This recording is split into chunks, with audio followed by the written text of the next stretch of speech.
नमस्कार श्रोताओं, आज आप लोगों को सुनाने जा रही हूँ कहानी दो पल सुकून के भाग 6। मृदुला के पिता चारण का एक खराब आदत था कि मौका मिलते ही देशी शराब के रूप में ताड़ी पिया करता था। उस बात को लेकर पति पत्नी में अक्सर झगड़ा लड़ाई होती थी। ऐसे में एक रोज चारण अपना घर छोड़कर कहीं और चला गया। पत्नी अचला उस समय गर्भवती रही। 2-3 माह के पश्चात अचला ने एक बच्ची को जन्म दी। माँ अचला ने उसे मिदला कहकर पुकारती है। माँ अचला अपनी बेटी से खूब प्यार करती है।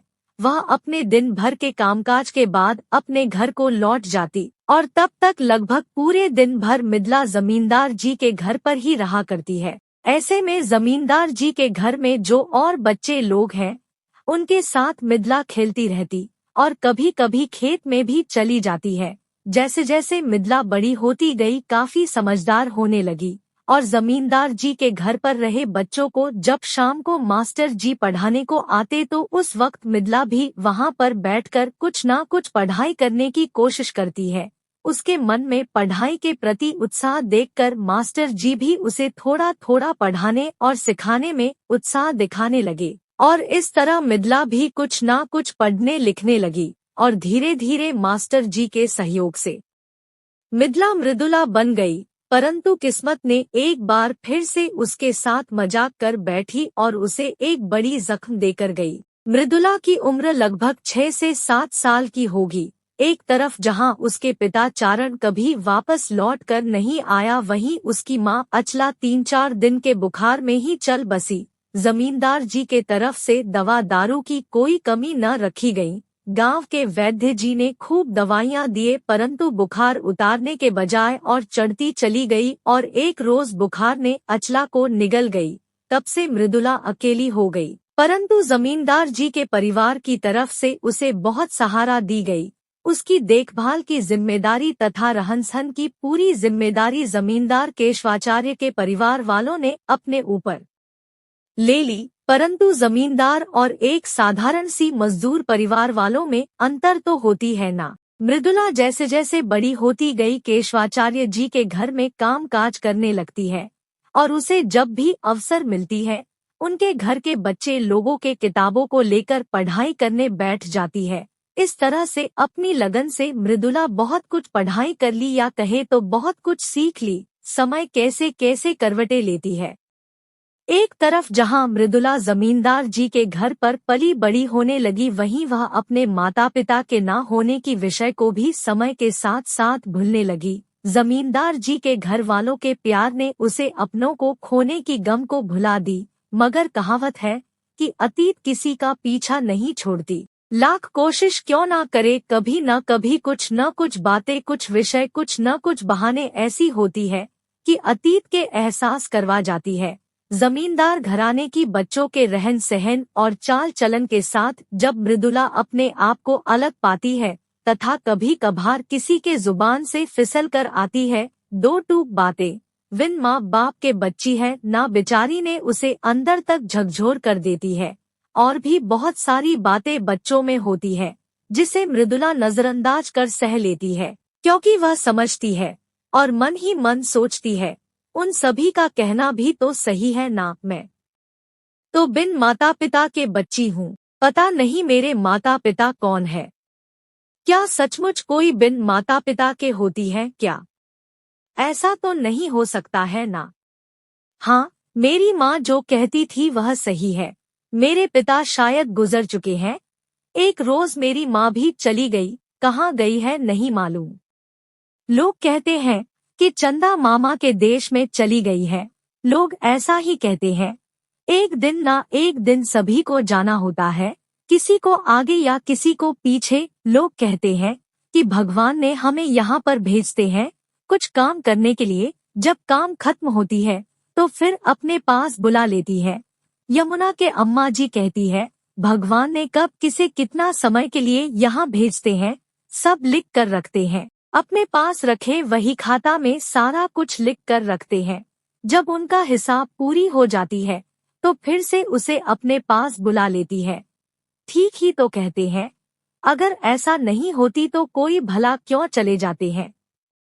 गुजरते समय के साथ साथ सर्वानंद भी जमींदार केशवाचार्य जी के वहां रहने लगा। धीरे धीरे उसका चाल चलन सभी को पसंद आने लगा और सभी के चहेते बन गए।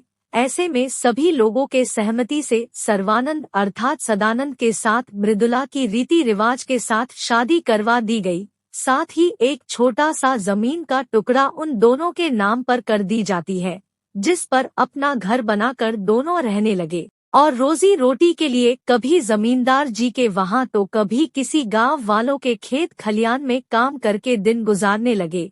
और धीरे धीरे ईश्वर के वरदान स्वरूप उनके घर में 3-3 बच्चों के आगमन हो गई है।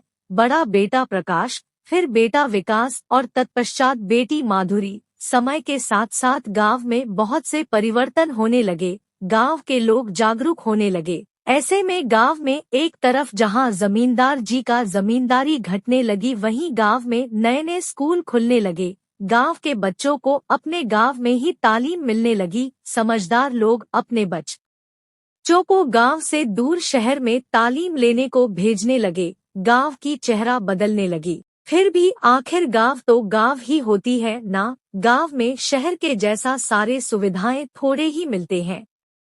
बड़ा बेटा प्रकाश शुरू से ही पढ़ाई लिखाई में तेज है। उससे 2-3 साल का छोटा विकास अपने बड़े भाई जैसा नहीं है। वह थोड़ा कमजोर है, परंतु कुछ हद तक सही। उनसे 4-5 वर्ष की छोटी है बहन माधुरी, जो पढ़ाई लिखाई में ठीक है, परंतु गांव के वातावरण में बेटियों को घर से तथा गांव से बाहर निकलकर किसी और गांव में या शहर में जाकर पढ़ाई करना बहुत मुश्किल विषय है। इसके अलावा गांव में एक समस्या और है कि लोग लाज के खातिर बेटियों को ज्यादा दिनों तक बिन ब्याही घर पर नहीं रखी जाती है। जात बिरादरी तथा किसी प्रकार के कालिक के डर से बेटियों के जल्द से जल्द हाथ पीले करके उसे ससुराल में भेज दी जाती है, ताकि माता पिता की लाज बची रहे। बेटी माधुरी के साथ कुछ वैसा ही हुई है। प्रकाश जब पढ़ाई करने शहर को चला गया और उसे छोटी मोटी काम मिल गई, तो प्रकाश कुछ पैसा की जुगाड़ करके अपना माता पिता को देता है, ताकि समय रहते बहन माधुरी की हाथ पीले कर दी जाए। ऐसे में जमींदार जी के ही रिश्तेदारों के गांव में निवास करते हैं राम नारायण जी का बेटा बद्री नारायण जी, जो एक सरकारी स्कूल में टीचर है। उनसे माधुरी की शादी करवा दी जाती है और माधुरी अपने घर को चली गई। प्रकाश मन ही मन सोचने लगा, कितने वर्ष हो गई हैं।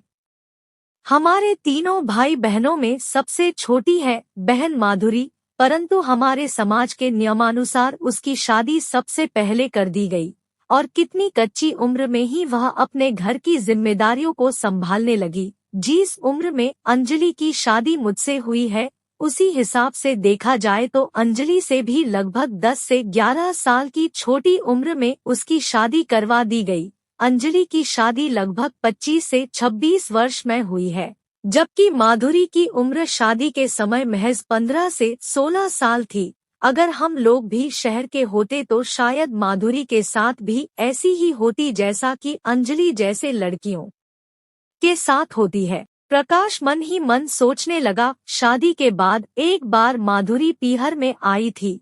वह बहुत खुश दिखाई दे रही थी। हमारे समाज में बहन बेटी के घर में बिना अनुमति के नहीं जाए जाते, ऐसे में हमें कभी उनके घर में नहीं जाना हुआ। 4-5 वर्ष बाद जब विकास की शादी का निमंत्रण देना था तो एक बार मैं उसके घर में गया था। मेरी बहनोई जो बद्री नारायण जी है, वह हमारी बहुत खातिरदारी कर रहे थे, परंतु मैं ठहरा छोटी बहन की बड़ा भाई। मुझे बद्रीनारायण के खातिरदारी पर बहुत ईर्ष्या हो रही थी, यह सोचकर कि काश हमारे समाज में ऐसी नियम ना लागू होती तो आज उसके सेवा का लुत्फ उठा पाते, परंतु ऐसा ना हो सका। छोटी बहन के घर का जल पीना भी गुनाह मानी जाती है। ऐसे में मैं मोल देकर जल पीकर आ गया, साथ ही विकास के शादी का निमंत्रण देकर आ गया। निमंत्रण पत्र हमने उनके पिताजी रामनारायण जी के हाथों में सौंप कर आए थे। उसके बाद उनके घर को जाना नहीं हुआ है। उसके बाद माधुरी अपने पति और बच्चों के साथ विकास के शादी में आई थी। फिर हमारे शादी के पश्चात प्रशांत को गोद में लेकर अंजलि के साथ एक बार उसके घर में गए थे। वही हमारी आखिरी मुलाकात है। उसके बाद लगभग 18 से 20 वर्ष हो गए। अब तो शायद माधुरी के बच्चे लोग बहुत बड़े हो गए होंगे। क्यों ना हो, जब हमारे प्रशांत ही इतना बड़ा हो गया है। हमारे शादी से लगभग 8-10 साल पहले ही तो माधुरी की शादी हो गई थी, ऐसे में उनके बच्चे।